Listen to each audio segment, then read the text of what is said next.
Jake Morrison straightened his diplomatic uniform for the third time that morning. The fabric felt strange against his skin, too formal for someone who had spent most of his adult life in marine combat gear. He stood in the human delegation quarters on the Valorian throne world, staring out at the alien cityscape that stretched beyond the reinforced windows. Towers of crystalline metal rose into the purple sky, and flying vehicles moved in perfectly organized streams between them. "Stop fidgeting," Ambassador Helen Grant said from behind him. She was reviewing documents on her tablet, her gray hair pulled back in a neat bun. "You look fine. Remember, we're here to observe and learn. The Centennial Summit only happens once every 100 years. Humanity is lucky to be invited at all."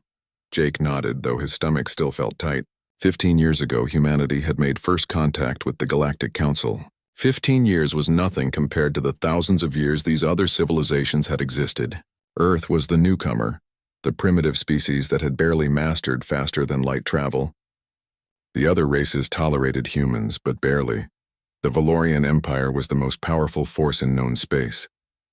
They controlled 47 star systems and had technology that seemed like magic to human engineers. Their homeworld was a desert planet of red sand and ancient stone cities. But their capital had been transformed over millennia into a monument to their power and sophistication. Jake followed Ambassador Grant through the corridors toward the grand reception hall. Other delegates moved alongside them, representing dozens of different species. Some walked on 2 legs like humans, others on 4 or 6. Some had scales, others had fur or smooth gray skin. Jake had studied the briefing materials, but seeing them in person was different. The air smelled of unfamiliar spices and chemicals that his brain couldn't quite process. The reception hall was enormous, with ceilings that rose at least 50 feet high. Holographic displays showed star maps and historical data from various civilizations. Servers moved through the crowd carrying trays of food and drinks, suitable for different species biology. Jake stayed close to Ambassador Grant, trying to memorize the faces and names of important officials. That was when he first saw her.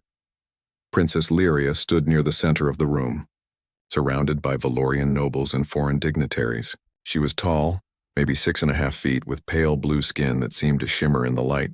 Her eyes were large and golden, with vertical pupils like a cat.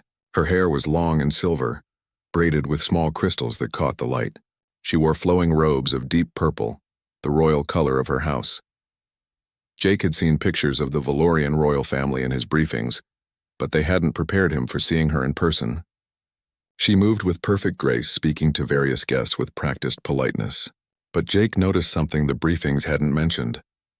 Her smiles never quite reached her eyes. She looked tired or perhaps sad beneath the perfect royal mask. "That's Princess Lyria," Ambassador Grant whispered. "Third in line to the throne. Don't stare. It's considered rude in their culture." Jake looked away quickly, focusing instead on the food displays. He was reaching for something that looked vaguely like fruit when the screaming started. The sound cut through the polite conversation like a blade. Jake's military training kicked in before his conscious mind could process what was happening. He turned toward the sound and saw 3 figures in dark clothing pushing through the crowd. They carried weapons that hummed with dangerous energy, neural disruptors that had been banned by every civilized government in the galaxy. The attackers were moving toward Princess Lyria. Everything seemed to happen in slow motion. The Valorian guards were reaching for their own weapons, but they were too far away. The princess had frozen, her golden eyes wide with shock. The nearest attacker raised his weapon, the barrel glowing with building energy. Jake ran. He didn't think about the political implications or the fact that he was just a human diplomat with no authority to interfere in Valorian affairs. He didn't think about the fact that neural disruptors could scramble a person's brain, leaving them a drooling vegetable for the rest of their life. He just saw someone in danger and moved. Jake hit Princess Lyria from the side, wrapping his arms around her and twisting so his body was between her and the attacker. The neural disruptor fired with a sound like tearing metal. The energy hit Jake square in the back, and the world exploded into pain. It felt like his brain was being torn apart and reassembled incorrectly. Every nerve in his body screamed at once. He could taste colors and hear textures. His memories scattered like leaves in a windstorm, and for a moment he couldn't remember his own name or why he was there. But worse than his own pain was the other presence he suddenly felt. Another mind, bright and vast and completely alien, was pressed against his own.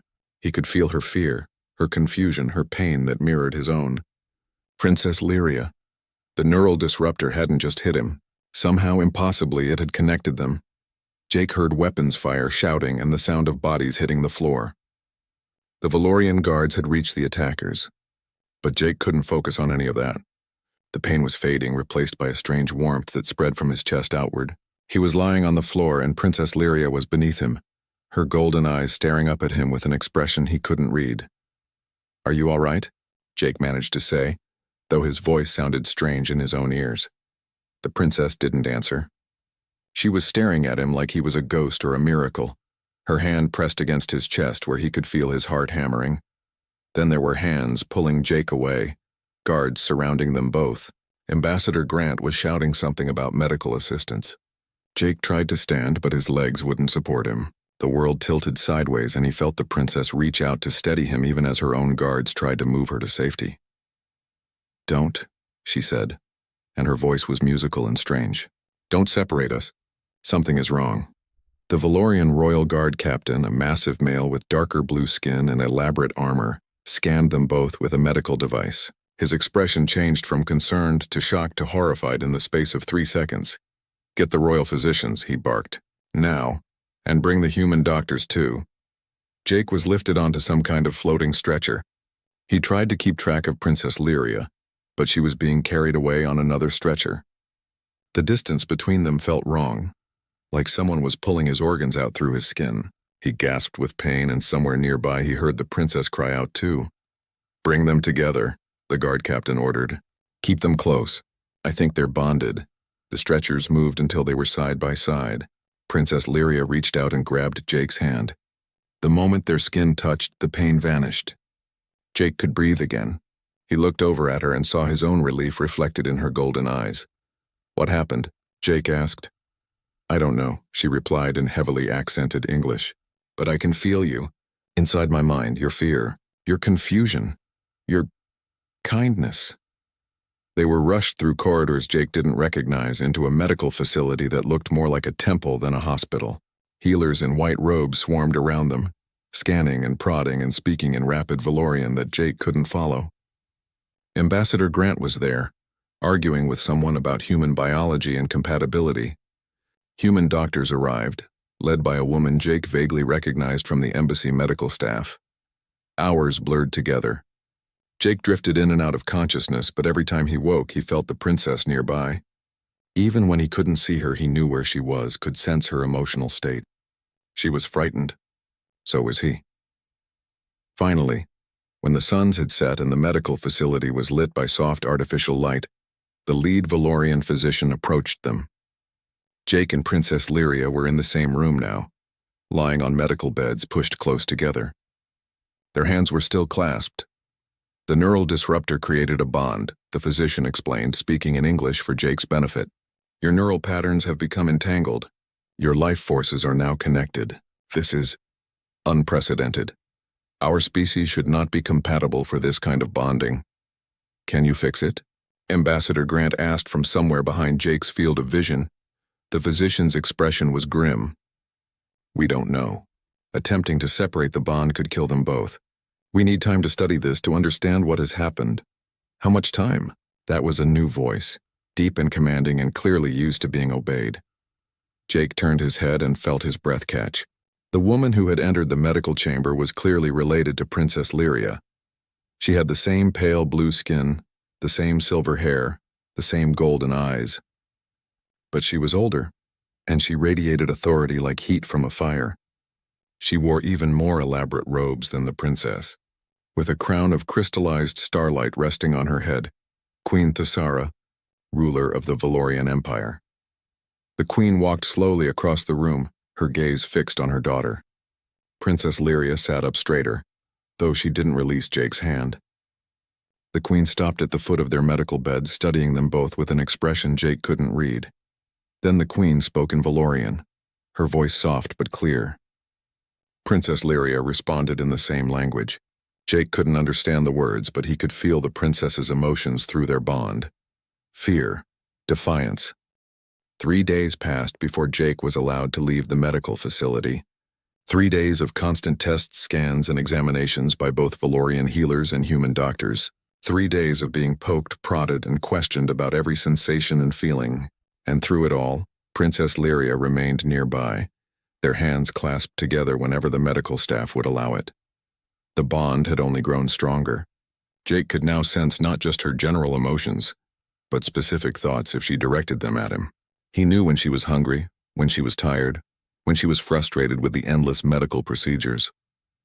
And she could sense the same from him. It was intimate in a way that made Jake deeply uncomfortable at first, like having a stranger living inside his head. But Princess Lyria wasn't a stranger anymore.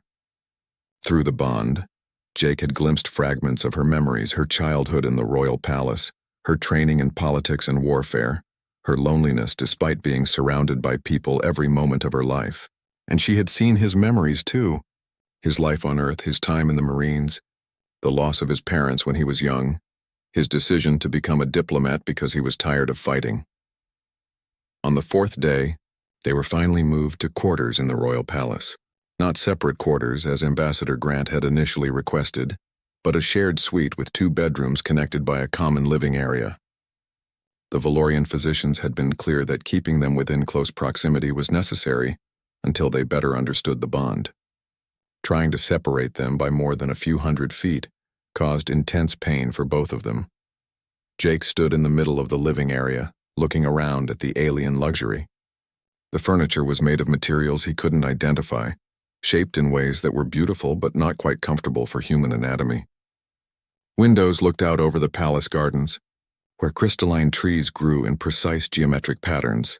"This is insane," he muttered. "I agree." Princess Lyria entered from her bedroom, now dressed in simpler robes than the formal gown she'd worn at the reception. Her silver hair was loose around her shoulders. "My life was planned from birth. Every meal, every lesson, every conversation was controlled. And now I'm bonded to an alien I barely know." Jake winced at the word alien, even though it was technically accurate. "I'm sorry. I didn't mean for this to happen." "I know." Lyria sat on one of the low couches, gesturing for Jake to join her. "I can feel your guilt through the bond. It's unnecessary. You saved my life. Whatever consequences come from that, I accept them willingly." Jake sat, maintaining a respectful distance. "Your people don't seem to feel the same way. I've heard the guards talking. Some of them think the bond should be broken, even if it kills us both. High Chancellor Torin and his faction, yes." Lyria's expression darkened. "They believe contact with lesser species dilutes Valorian purity. They would rather see me dead than bonded to a human." "Lesser species," Jake repeated bitterly. "Is that how you see us too?" Lyria turned to look at him directly, her golden eyes intense. "I can feel your thoughts, Jake Morrison. I've seen your memories. I've felt your emotions. You are not lesser. Your people are young, yes, inexperienced in galactic politics. But there is strength in you, in all humans, that my people have forgotten." "What kind of strength?"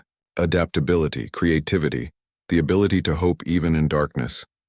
Lyria smiled slightly. "The Valorian Empire has existed for 10,000 years. We have become rigid, bound by tradition and protocol, but you humans are still learning, still growing.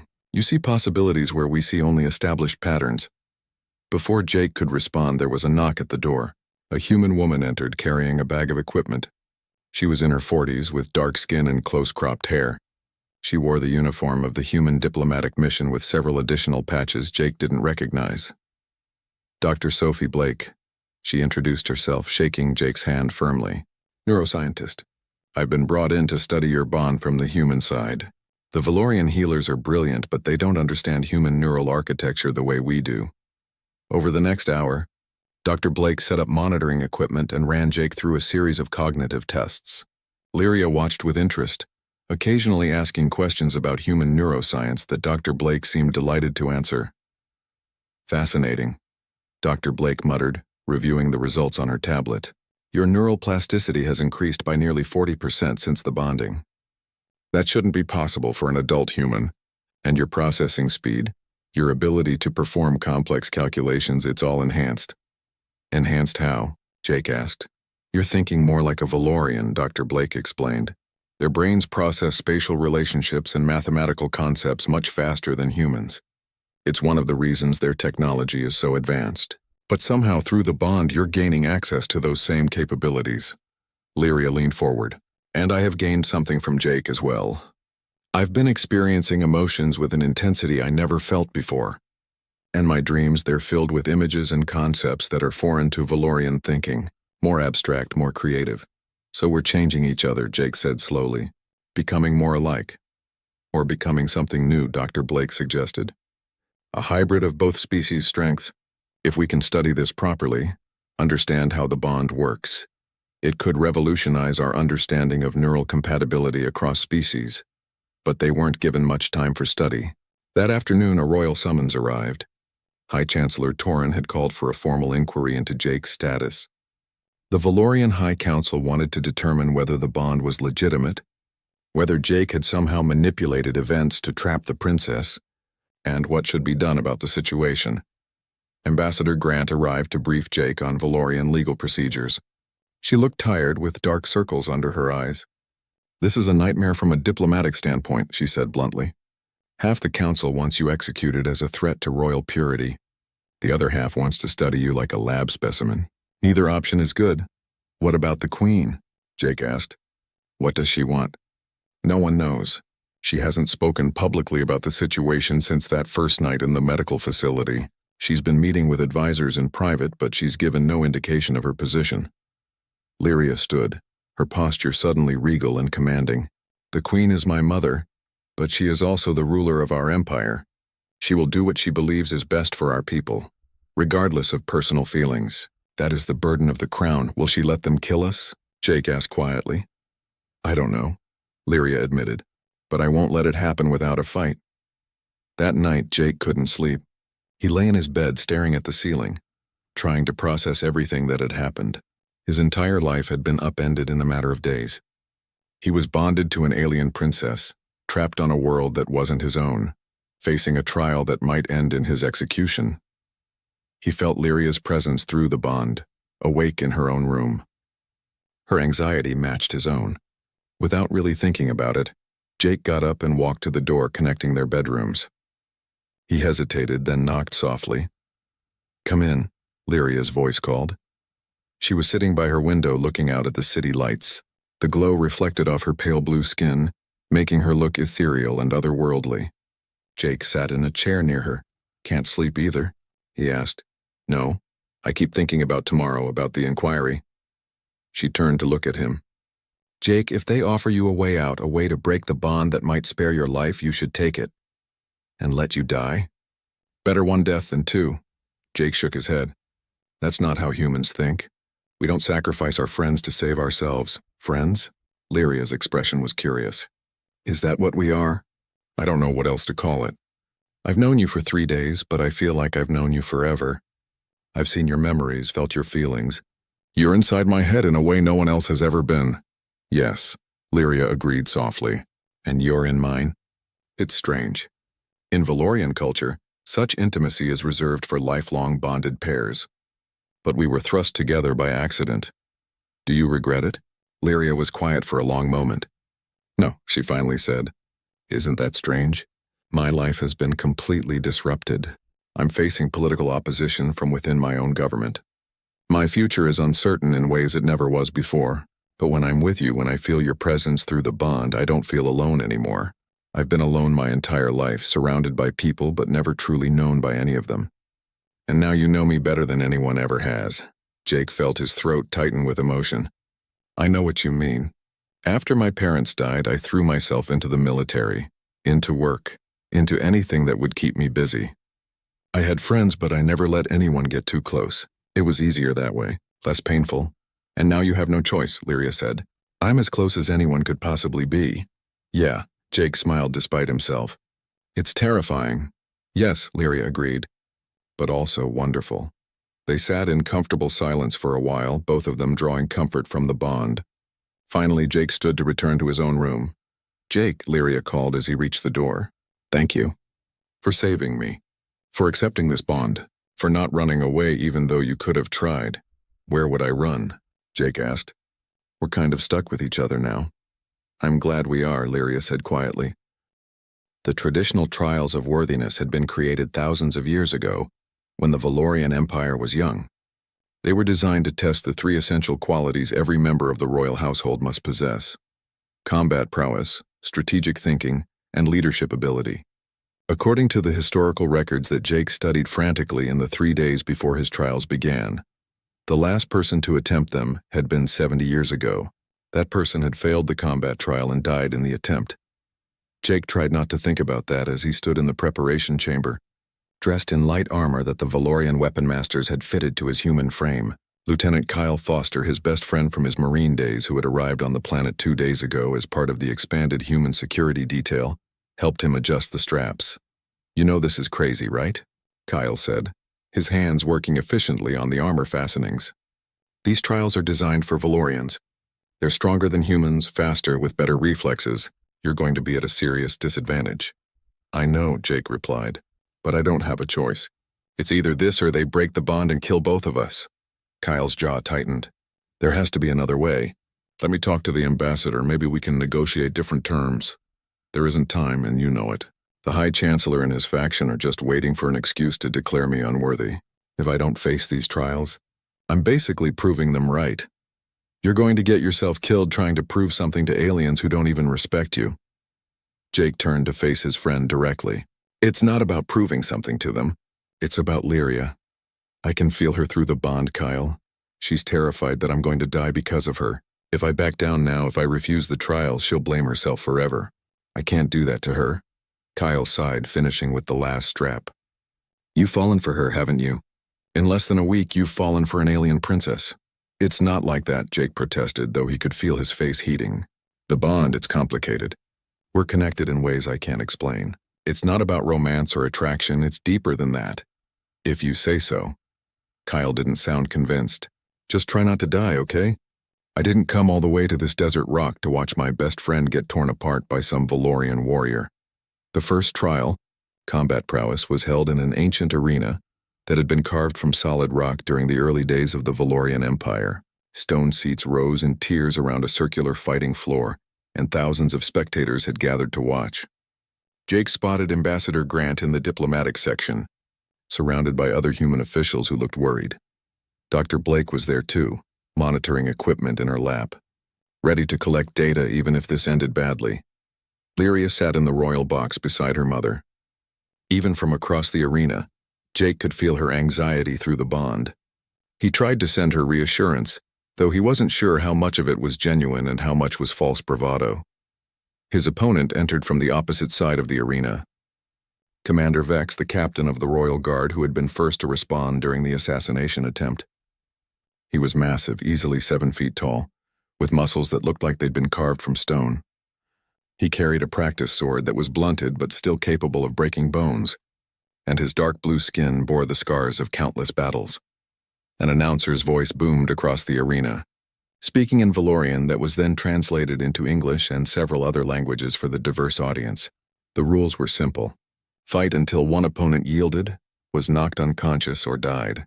Killing was permitted but not required. Weapons were practice grade, but injuries were expected.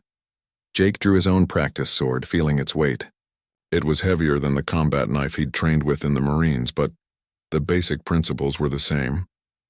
Keep moving, stay unpredictable, look for openings. The problem was that Commander Vex had probably been training with this exact weapon since before Jake was born. The signal horn sounded, and Vex attacked immediately. He was fast, incredibly fast for someone his size. Jake barely got his sword up in time to block the first strike. The impact nearly knocked the weapon from his hands, sending painful vibrations up his arms. Vex pressed the advantage, striking again and again, forcing Jake to retreat across the arena floor. The crowd was shouting, though Jake couldn't understand most of it. He caught glimpses of Valorian hand gestures that he'd learned meant disdain or mockery. They were laughing at him, at the human who thought he could match a Valorian warrior. Jake's foot caught on uneven stone and he stumbled. Vex's sword came down in a strike that would have caved in his skull if it connected. Jake rolled at the last second, feeling the blade whistle past his ear. He came up in a crouch, breathing hard already, while Vex looked like he hadn't even warmed up yet. This wasn't going to work. Jake couldn't match Vex strength for strength or speed for speed. He needed to fight smarter, not harder. His Marine instructors had drilled that into him during close combat training. When facing a superior opponent, use their advantages against them. Jake started moving in circles, forcing Vex to turn to follow him. He feinted left, then right, testing the Valorian's reactions. Vex was skilled, no doubt about that, but he fought with a very formal style, each movement precise and controlled. There was a pattern to his attacks, a rhythm that Jake was starting to recognize. Valorians valued perfection, tradition, doing things the right way, but humans valued survival, and survival meant being willing to fight dirty if necessary. Jake waited for Vex to launch another attack, then instead of blocking or dodging, he dropped flat to the ground. Vex's sword passed over him and Jake swept his leg out, catching the Valorian behind the knee. It didn't knock Vex down. He was too well balanced for that, but it disrupted his rhythm. Jake rolled away and came up swinging, not at Vex's body where the armor was strongest, but at his sword hand. The practice blade connected with Vex's wrist, not hard enough to break anything but enough to cause pain. The Valorian's grip loosened slightly. For the first time, Jake saw surprise in Vex's eyes. That unconventional move, striking at the weapon instead of the warrior, had caught him off guard. Jake pressed forward using moves that his instructors had taught him, combinations that mixed different fighting styles in ways that had no formal name. He wasn't trying to overpower Vex anymore. He was trying to confuse him. Vex recovered quickly, but now he was fighting more cautiously, less certain of how to predict Jake's movements. Jake's arms were aching, his lungs burning, but through the bond he could feel Lyria's growing hope. She believed he could do this, and somehow that gave him strength. Jake remembered something his old sergeant had told him during hand-to-hand training. Pain is just information, your body telling you something is wrong. Acknowledge it, then ignore it and keep fighting. Jake acknowledged that his body was tired, that his muscles were screaming, that his opponent was better trained and physically superior. Then he ignored all of it. He attacked with a flurry of strikes that had no pattern, no rhythm, just chaos. Vex blocked most of them, but a few got through. A hit to the shoulder, another to the ribs, a third that caught the side of Vex's helmet with a ringing clang. None of them were fight-ending strikes, but they were adding up. Then Jake made a mistake. He overextended on a lunge, leaving himself open. Vex's sword came around in a powerful strike that caught Jake in the chest. The armor absorbed most of the impact, but Jake still felt ribs crack. He went down hard, gasping for breath, pain shooting through his torso with every heartbeat. Vex stood over him, sword raised for the finishing strike. The crowd was roaring. Through the bond, Jake felt Lyria's terror spike. She was half out of her seat, and he could feel her desperate urge to run to him, stopped only by royal protocol. But Jake wasn't done yet. Humans didn't just survive because they were tough. They survived because they were stubborn. They survived because they refused to quit even when quitting was the logical choice. As Vex's sword came down, Jake threw a handful of sand he'd grabbed from the arena floor directly into the Valorian's face. It was a cheap trick, something no honorable Valorian warrior would ever do. But Jake wasn't Valorian, and right now he didn't care about honor. He cared about surviving. Vex recoiled, temporarily blinded. Jake surged up despite the pain in his ribs and swung his sword with everything he had left. The blade caught Vex behind the knee, in the small gap where the armor sections joined. The Valorian went down and Jake followed him, pressing his sword against Vex's throat. Yield, Jake gasped, barely able to speak through the pain. For a long moment, Vex just stared up at him. Then slowly, the Valorian nodded. I yield, Vex said clearly, then quieter for only Jake to hear. Well fought, human. You have more warrior spirit than I expected. The crowd's roar changed quality, shocked surprise replacing mockery. Jake stepped back, letting Vex rise. The Valorian commander stood, brushed sand from his face, and gave Jake a slight bow of respect before walking from the arena. Jake looked up at the royal box. Queen Thessara's expression was unreadable as always, but Lyria was smiling, tears streaming down her blue cheeks. Through the bond, Jake felt her pride, her relief, her joy. He'd passed the first trial.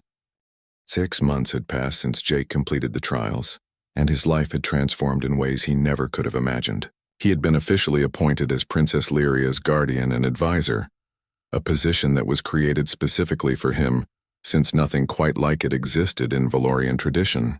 The role gave him a legitimate place in the royal household, and access to political meetings where humanity's future in the Empire was being shaped. The bond between Jake and Lyria had evolved too.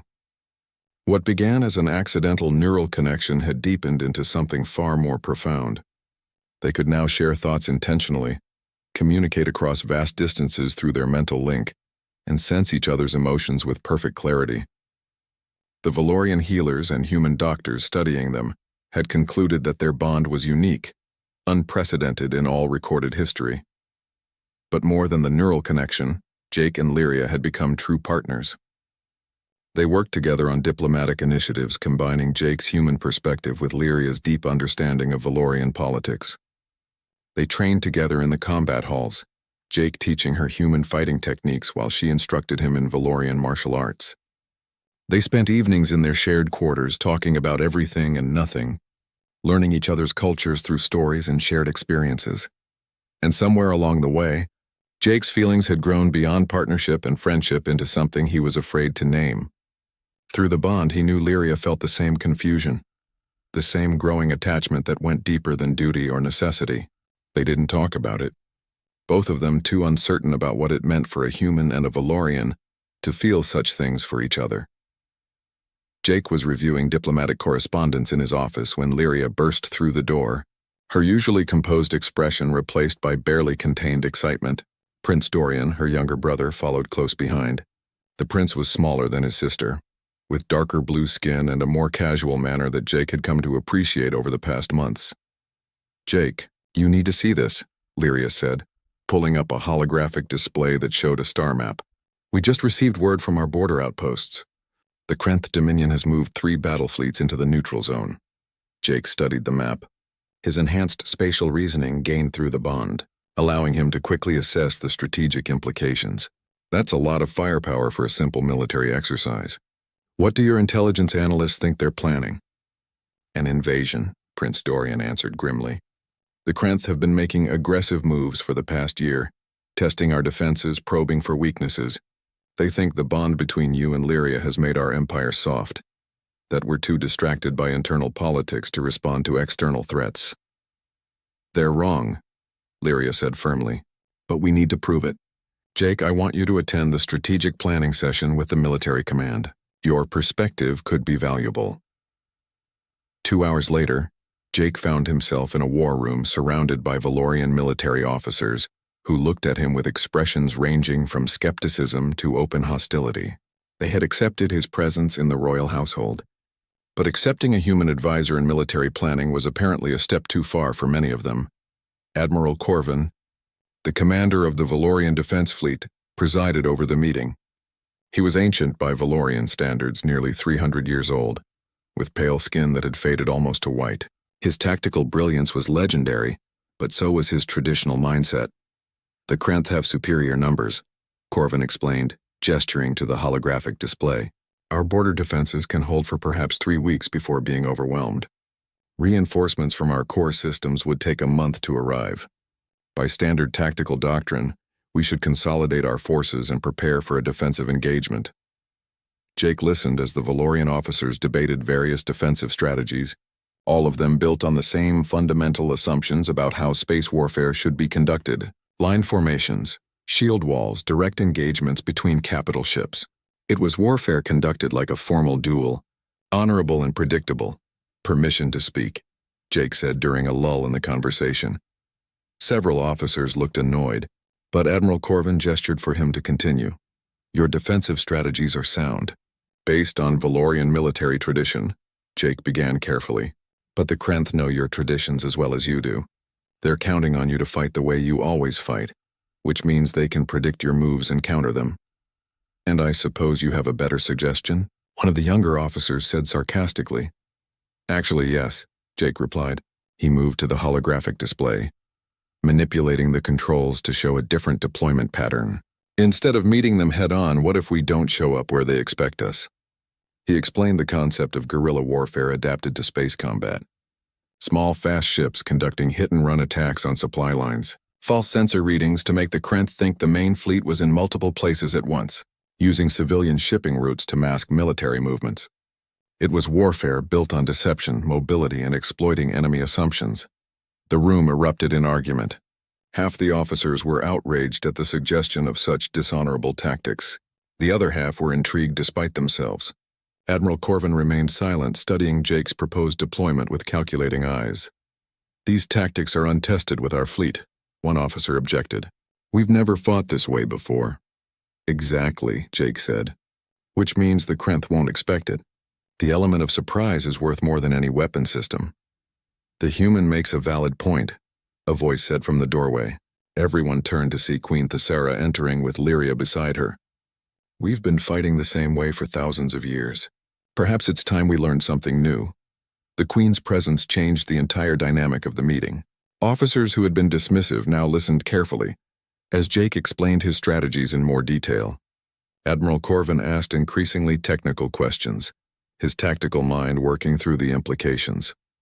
"This could work," the Admiral finally admitted. "It's risky, unconventional, and it violates every principle of honorable warfare I've spent 3 centuries upholding. But it could work. Then we'll implement it," Queen Thessara decided. "Admiral Corvin, you'll command the fleet using traditional tactics as a foundation. Jake Morrison will serve as a strategic advisor, bringing the human perspective to our operations. Princess Lyria will coordinate intelligence gathering and communications." "And me?" Prince Dorian asked eagerly. "What's my role?" The Queen smiled at her son. "You'll be with the diplomatic corps, helping maintain our alliances and keeping the other galactic powers from taking advantage while we're focused on the Krenth threat." Over the following weeks, Jake worked alongside Valorian military planners to implement his strategies. It was challenging trying to bridge the gap between human and Valorian thinking. The Valorians excelled at precise calculations and formal tactics, while Jake brought improvisation and psychological warfare to the table. Slowly, they found a middle ground that combined the best of both approaches. Jake's relationship with Lyria deepened during this time. They spent long hours working together, coordinating fleet movements and intelligence operations. The bond between them made their collaboration incredibly efficient. They could share complex tactical information instantly, coordinate responses without needing to speak aloud, and anticipate each other's thoughts with perfect accuracy. But it also made their growing feelings for each other impossible to hide. Jake would catch himself staring at Lyria during meetings, admiring the way her silver hair caught the light or the intensity in her golden eyes when she was focused on a problem. And through the bond, he could feel her own attraction, her growing affection that mirrored his own. One evening, after a particularly long planning session, they found themselves alone in the palace gardens. The twin moons cast silver light across the crystalline trees, and the air was cool with the approach of night. "Jake," Lyria said softly, "we need to talk about what's happening between us." Jake's heart started beating faster. "What do you mean?" "Don't pretend you don't know. I can feel what you feel. Your attraction, your affection, your confusion about whether these feelings are real or just a side effect of the bond." She turned to face him directly. "I feel the same things, and I don't know if it's real either." "It's real for me," Jake said quietly. "Bond or no bond, I care about you, not just as a partner or a friend. I've fallen for you, Lyria. I know it's complicated. I know there are political implications and cultural barriers, but I can't keep pretending I don't feel this way." Lyria reached out and took his hand, her touch sending warmth through the bond. In Valorian culture, royal marriages are political arrangements. Love is considered irrelevant, a weakness that could compromise decision-making. But you've shown me that love isn't weakness, it's strength. The strength to care about someone more than yourself. "So what do we do?" Jake asked. "I don't know. But whatever happens, whatever challenges we face them together." She smiled and Jake felt his heart skip. "That's what you taught me. Humans don't fight alone."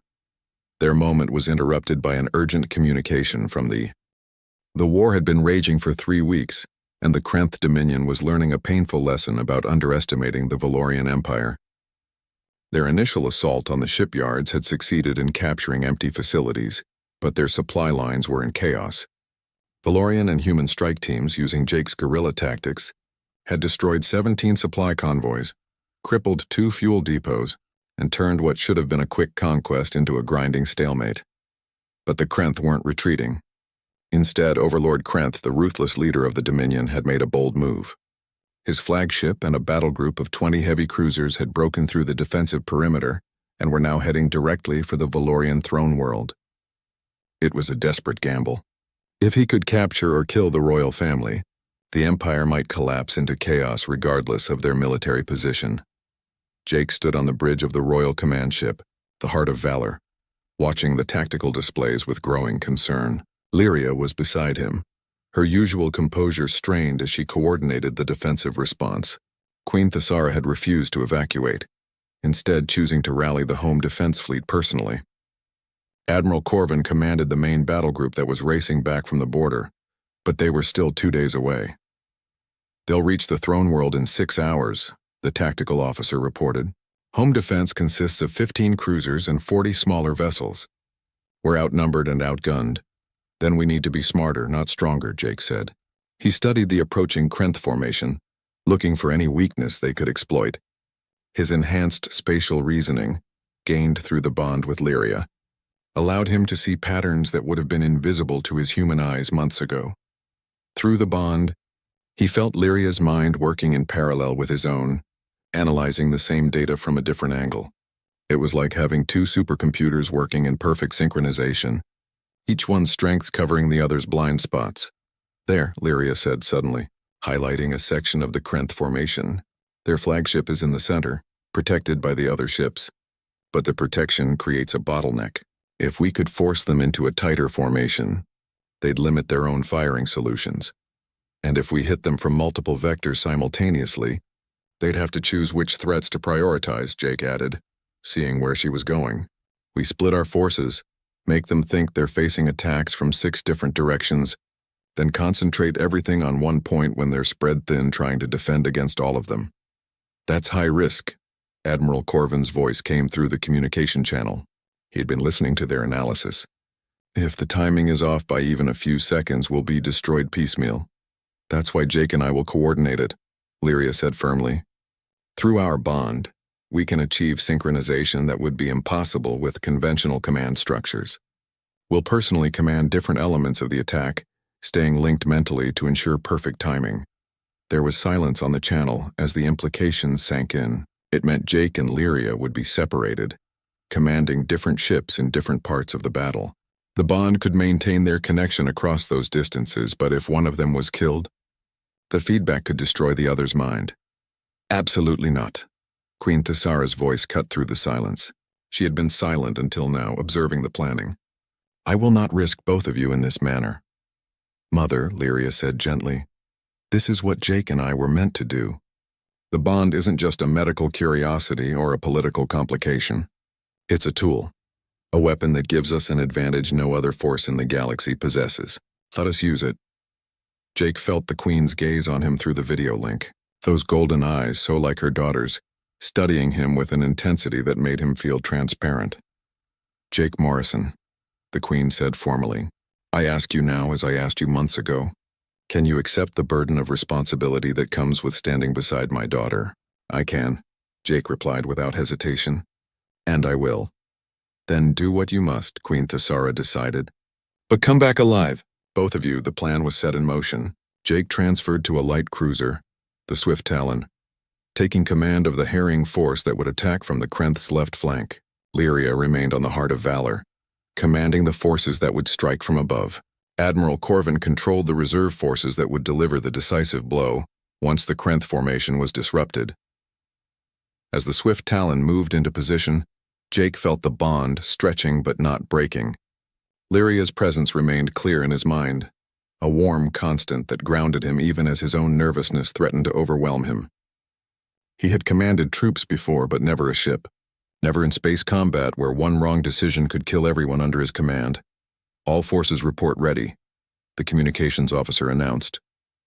Jake closed his eyes, focusing on the bond. Through it he could sense Lyria doing the same, both of them synchronizing their thoughts and intentions.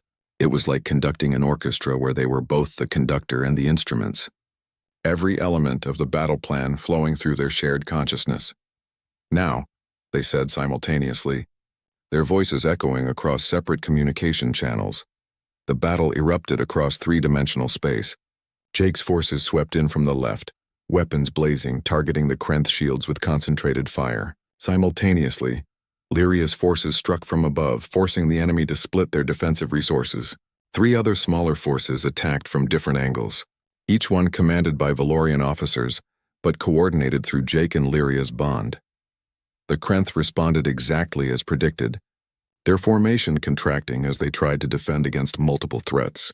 Their return fire was devastating, and Jake watched in horror as 2 of his ships were destroyed in the first exchange, but he couldn't let grief slow him down. Through the bond, he felt Lyria's encouragement, her steady presence helping him maintain focus. Second wave.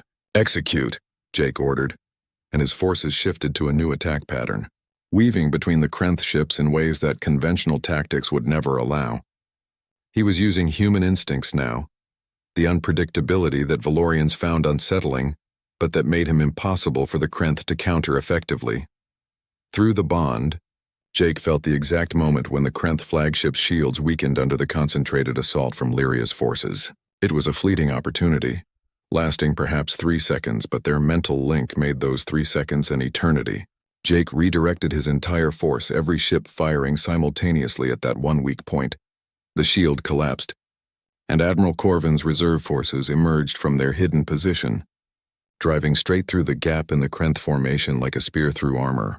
Their weapons found their targets with devastating precision, crippling 3 heavy cruisers and forcing 2 more to break formation. But Overlord Krenth wasn't finished. His flagship, badly damaged but still operational, turned directly toward the throne world, burning its engines at maximum to reach orbit before it could be stopped. If he made it to the planet's surface, his troops could cause catastrophic damage to the civilian population. He's going to ram through. Lyria's voice came through the bond, sharp with urgency. We need to stop him before he reaches orbital range. Jake made a decision that terrified him even as he gave the order. Swift Talon, intercept course. Full burn. Ram if necessary, sir. His second-in-command questioned, shocked. That's suicide. That's an order, Jake snapped. Through the bond, he felt Lyria's surge of fear, not for herself, but for him.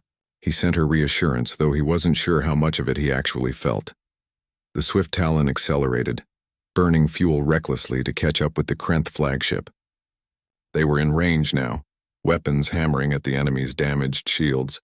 The Krenth returned fire, and the Swift Talon shuddered as explosions tore through lower decks. Hull breach on decks 4 and 5, the damage control officer reported. Life support failing.